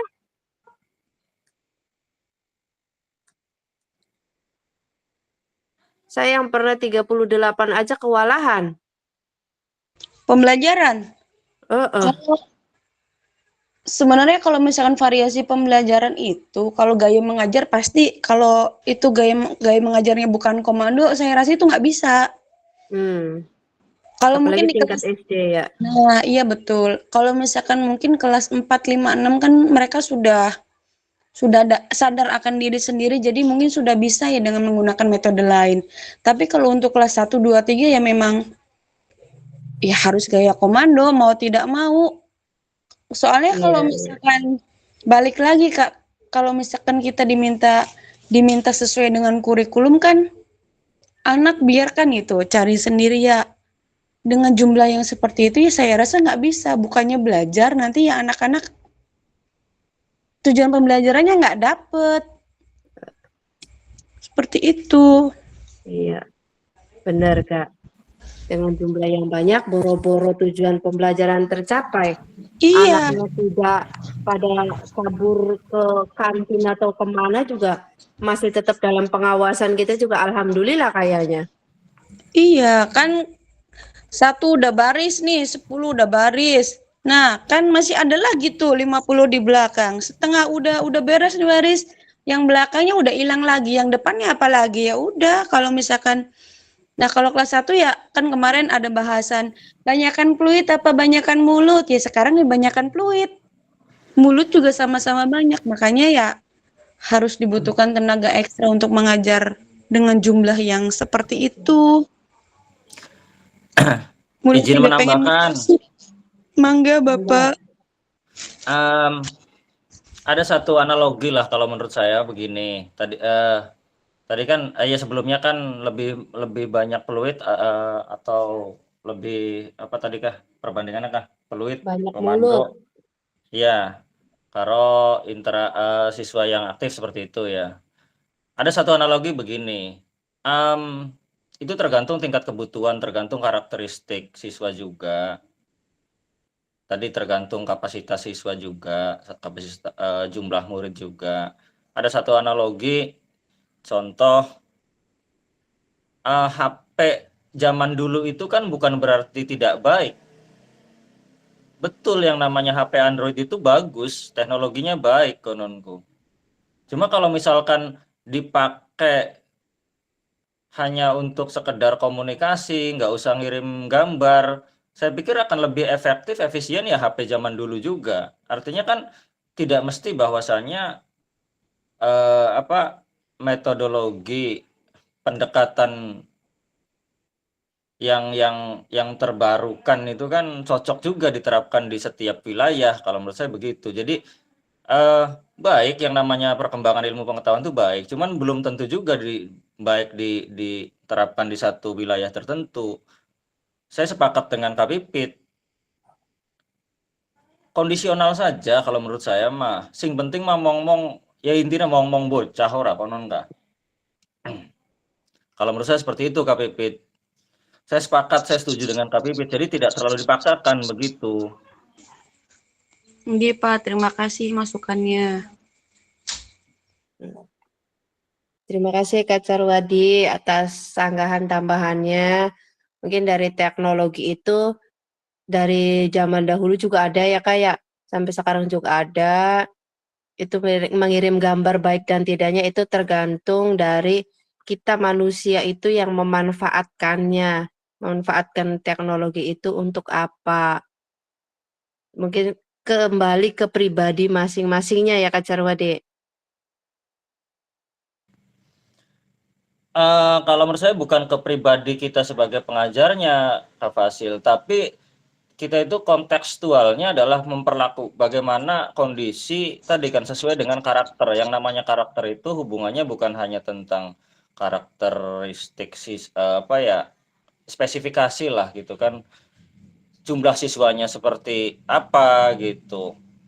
Jumlah siswanya banyak atau tidak. Contoh lah misalkan saya antara mengajar di kelas A dengan kelas B dengan jumlah yang berbeda ya pasti dengan pendekatannya juga akan berbeda juga kan, seperti itu. Jadi tidak mutlak artinya melulu tentang kepribadi kita, justru pribadi kitalah yang menyesuaikan dengan tadi karakteristik siswa itu. Ya salah satu contohnya adalah dengan jumlah siswa itu. Jadi kita yang menyesuaikan aja gitu. Kalau kalau menurut saya bukan kita yang betul artinya mengendalikan apa ya nama istilahnya tuh.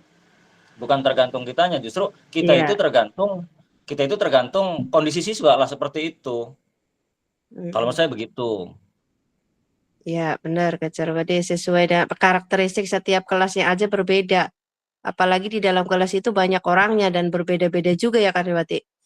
Kita pastinya seorang guru itu kok menyesuaikan apalagi dengan tadi yang jumlah yang banyak, kita memaksakan menggunakan PBL misalkan metodenya. Ya mungkin itu benar nggak akan berjalan dengan lancar. Kecuali dengan jumlah yang masih bisalah kita tangani, mungkin kita bisa menggunakan metode-metode pembelajaran. Kalau dalam kelas yang banyak yang tadi kata Kak Pipit benar, kita mungkin hanya menggunakan metode komando, pembelajaran komando. Ada lagi Kakak yang mau menyampaikan? Kalau tidak ada, kita lanjut.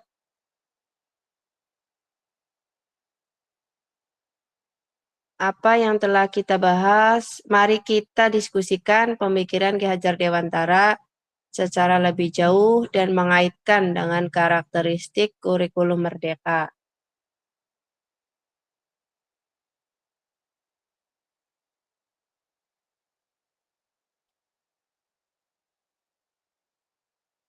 Lanjut, Ki Hajar Dewantara menggarisbawahi bahwa maksud pendidikan adalah menuntun segala kodrat yang ada pada anak-anak agar mereka dapat mencapai keselamatan dan kebahagiaan yang setinggi-tingginya, baik sebagai manusia maupun sebagai anggota masyarakat.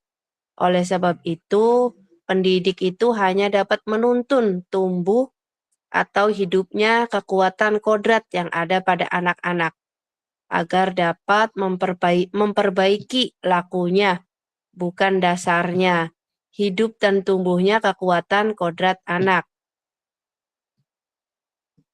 Sumber dari Dewantara 1936.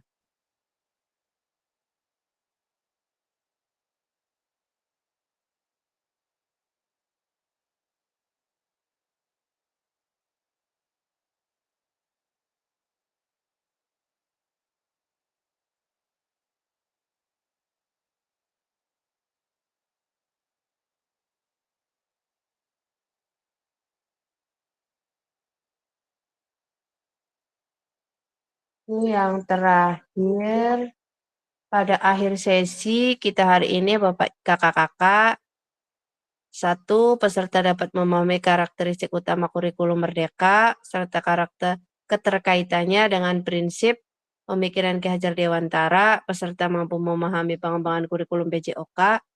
Peserta mampu menyusun program PJOK yang berkualitas dengan backward design. Yang terakhir,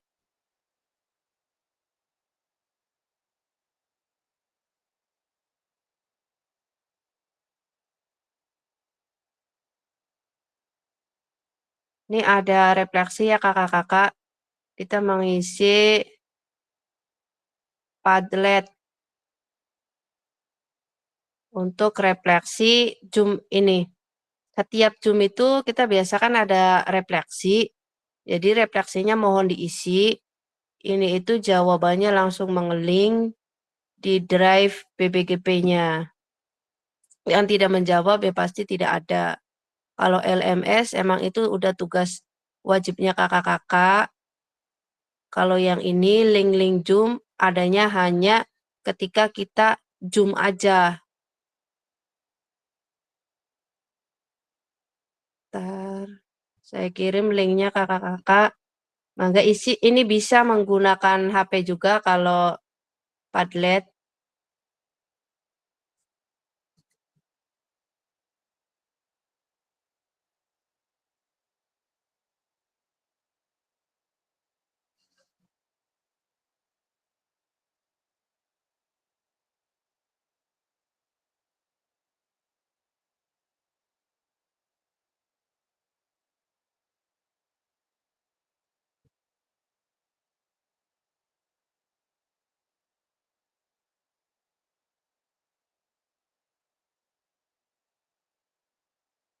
Saya kirim di kolom chat sama di grup WA ya kakak-kakak. Bentar, ini sinyalnya susah.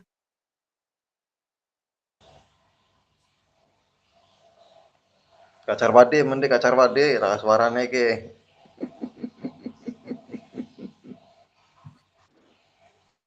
Gas, gas, gas. Botku sadar pagi minggu. Bagi minggu yang berkualitas ya Kak Jarwade. Betul Iku. sekali, Kak.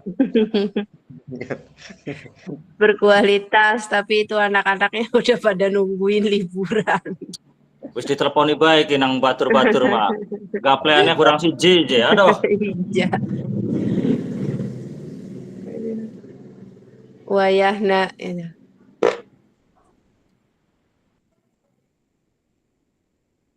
Ntar dulu ini susah.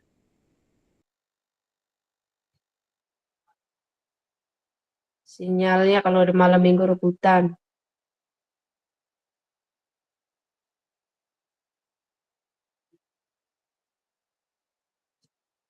Ntar dari HP.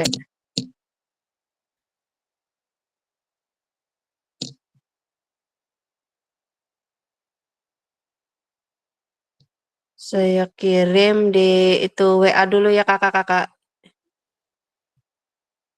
Saya kirim di WA dulu.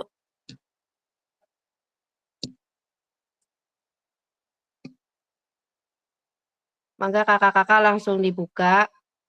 Dan kita di videonya ada tampilan sedikit kita mengerjakan Padlet.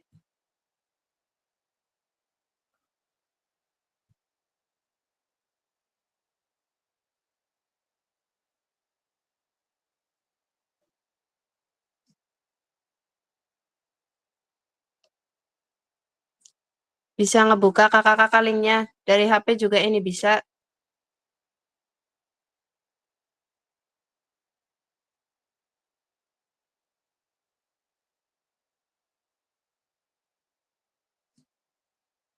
Ntar dari kolom chat. Nah, di kolom chat juga udah saya kirim.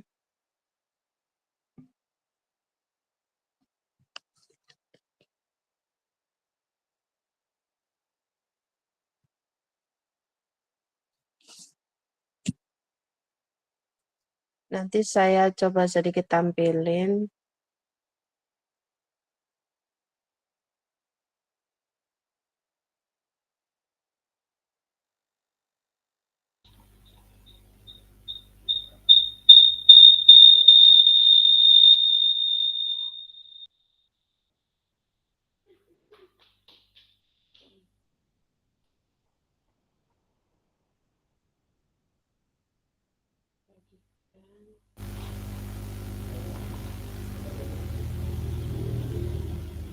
Ini kakak-kakak, seperti ini. Udah bisa dibuka nggak kakak-kakak linknya?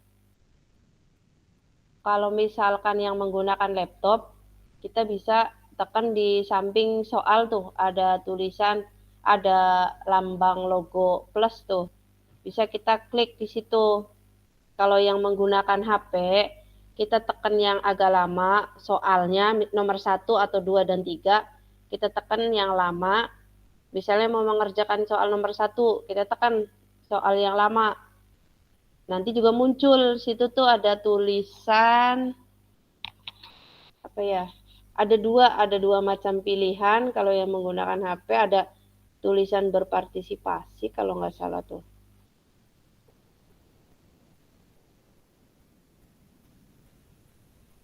Ada tulisan yang menggunakan HP, klik tekan lama nomor 1, bagaimana soal nomor 1, terus ada tulisan di bawahnya muncul nanti tuh tambahkan postingan. Kalau misalkan yang menggunakan laptop, ini tinggal tuh di ini aja nih, di tanda panahnya nih kakak-kakak, ditekan. Terus di sini ketikkan dulu namanya. Misalnya saya Sri N, tuliskan, Terus tuliskan di bawahnya itu ada tuliskan sesuatu yang luar biasa. Tes. Terus kalau sudah nulis nama sama nulis pendapat kakak-kakak, boleh tekan yang warna pink, publikasikan. Tuh, nanti nongol.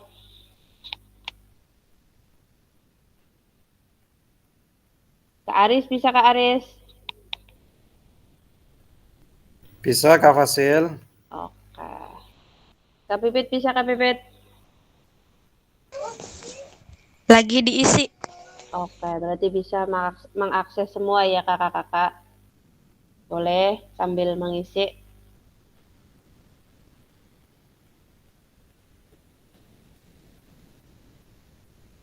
Kakak-kakak yang lain bisa nggak? Kak Sigit bisa mengakses? Harus diisi sekarang, Kak Fasil. Atau Iya, boleh besok? kalau bisa, kalau ada waktunya sekarang, kita junnya sekarang, Kak. Ya, kayak nggak apa-apa, Isi nggak panjang. Manggil. Isi tonggoni batu Riki kurang siji jodoh. Iya ngarepan gebuk ya Pak Kasar. Boleh kita sok yang bisa mangga kita berpartisipasi sekarang biar kita di videonya juga ada tampilan oh ini sudah mengerjakan ini belum. Tapi ini kan enak tulisan PR ya Kacar. Laka tulisan PR ya Kacar Wade.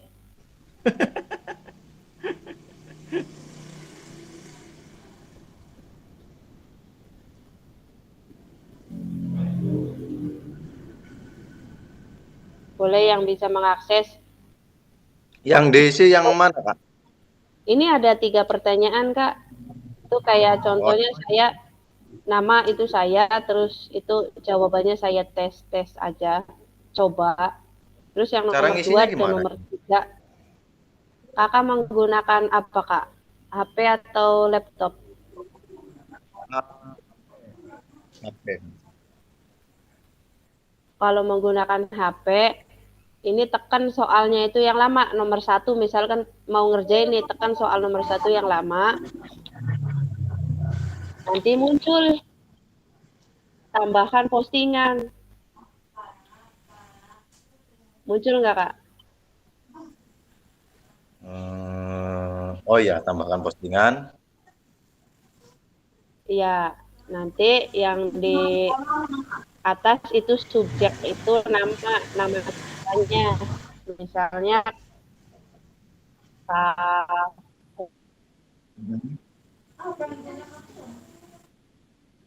Herwanto itu diketik di situ.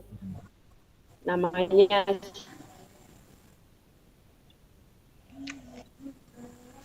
siapa? Terus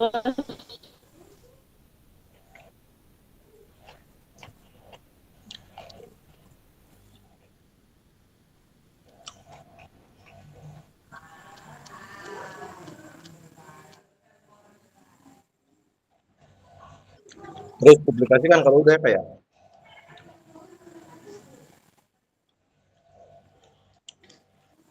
jawabannya di bawahnya. Tuliskan sesuatu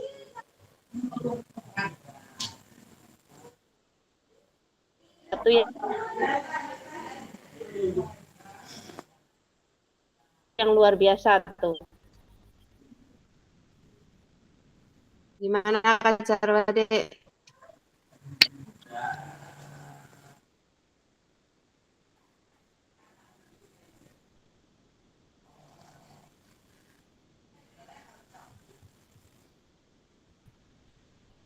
Saya sinyalnya terkendala kayaknya nih Kak Carwade. Mengangkat tangan gimana Kak Carwade? Ntar Bu lagi dioprek Bu. Kak Fasil lagi dioprek di situ, di situ. Tenang, sing tenang, tenang.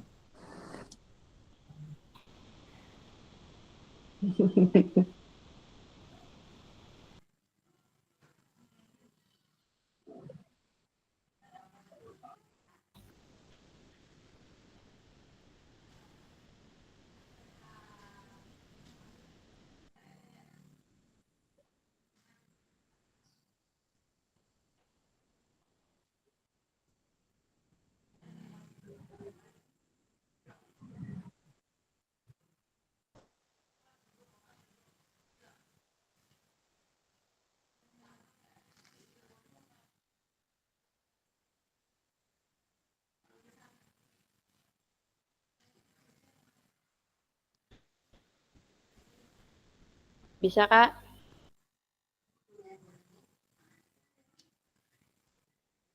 Ini udah ada sebagian yang sudah mengirim dan bisa mengirimnya. Yang belumnya, mangga menyusul. Sebelum berangkat malam mingguan ke Carwadi.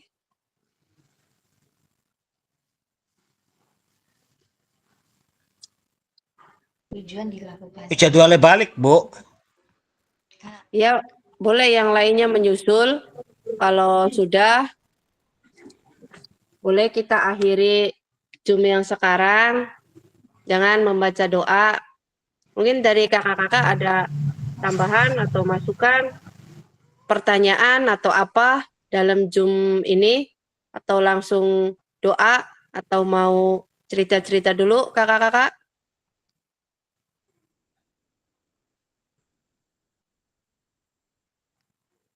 Kalau misalkan tidak ada tambahan, tidak ada yang lainnya, boleh kita akhiri dengan doa kakak-kakak. Tadi siapa yang memimpin doa tuh? Kak Kurnia.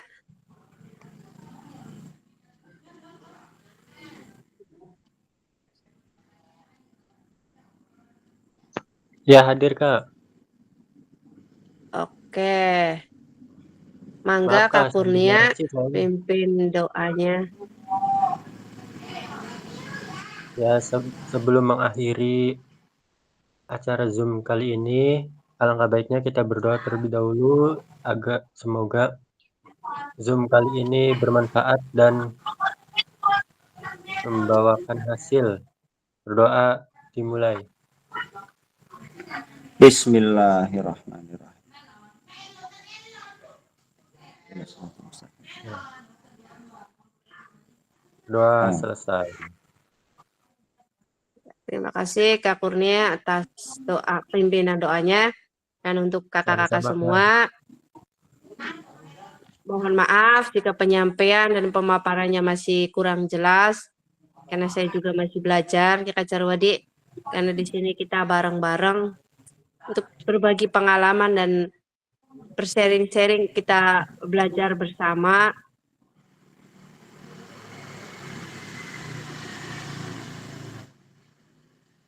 Oke, sesi terakhir. Sesi terakhir kita foto bersama. Kakak-kakak ada yang bisa motoin? Kak Aris? Ini saya sinyalnya udah, laptopnya udah kecapean, diem aja ini. Kalau di SS aja gimana, Kak? Nggak apa-apa nggak? Kalau di SS tidak semuanya nampil kayaknya ya, kayak. Iya. Kalau Coba yang kabar lagi. pakai Yang laptop, pakai laptop. yang pakai laptop.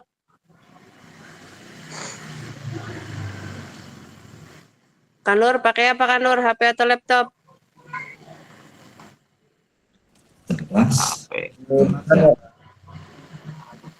Yang pakai laptop boleh fotoin. Ini saya sinyalnya keluar-keluar baik. Udah kecapean. Kak Aris pakai laptop? Pakai Chromebook, Kak. Ya nggak apa-apa, bisa kan? Nggak apa-apa. Yang kemarin itu tuh, apa tekan apa tuh? Boleh, Speed siap, on siap, page tuh. siap. Ayo. Biar semuanya ke bawah. Siap, udah. Pak Waris Pak Chromebook kok, Pak.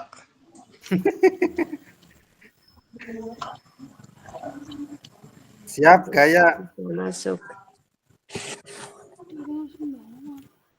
Gayanya gimana gayanya? Tuh, Kanur Hadi gimana?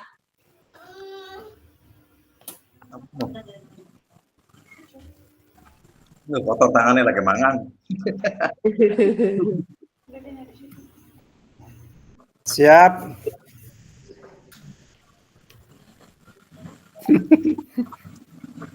Siap.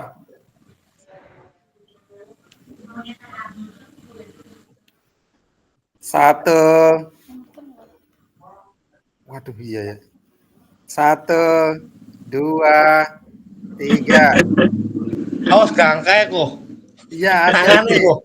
Awas garapan pemilihan. Hati-hati. Gimana lagi? Garap cocokan, awas. Hati-hati ya, hati-hati. Kan durasi. Gimana Kak Pipit? Malam minggu yang kelabu gitu Kak Pipit? Kalau ke Bu. Ya, melamun kata Kak Pipitnya tuh Kak. Anak lagi sakit. Oh iya. Cepet sembuh Dede. Gimana gaya satu lagi Kanor? Ya, satu lagi. Bogem bega.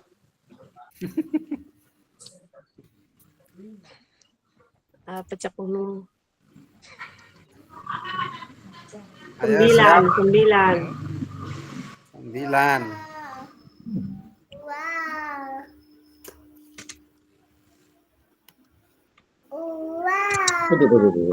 Itu kan di sini nggak pakai HP. Go. Stop. 1, 2, 3. 1, 2, 3. Oke, cukup. Oke, cukup. Ya, Terima kasih kakak-kakak semuanya. Kapan ketemuan? beristirahat. Nanti tanggal 13, Kak. Suratnya belum turun. Pengen jaga sesiwo. Duh. Sama pacar Wadi mah besok aja. Kita ketemu di lapang poli tempel. Anak acara apa Kak Pipit? Enggak, dolanan bola baik. Lala. Terus di lapang poli harus dolanan apa? Beli pokat lagi anak turnamen beli. Enggak. AA-nya juga lagi disunter. Cara Wadi. Aja ganten pacar Wadi. Aduh. Jaga nyental sekinor kono. Kapre. Adok. Mending Kapre. Pre. Kak Kapri baru nongol nih. Pak Kapring kok didolanin Ning Nunuk ya Pak ya? Ya pacar ya? Iya. Siap Kak Pipit, siap.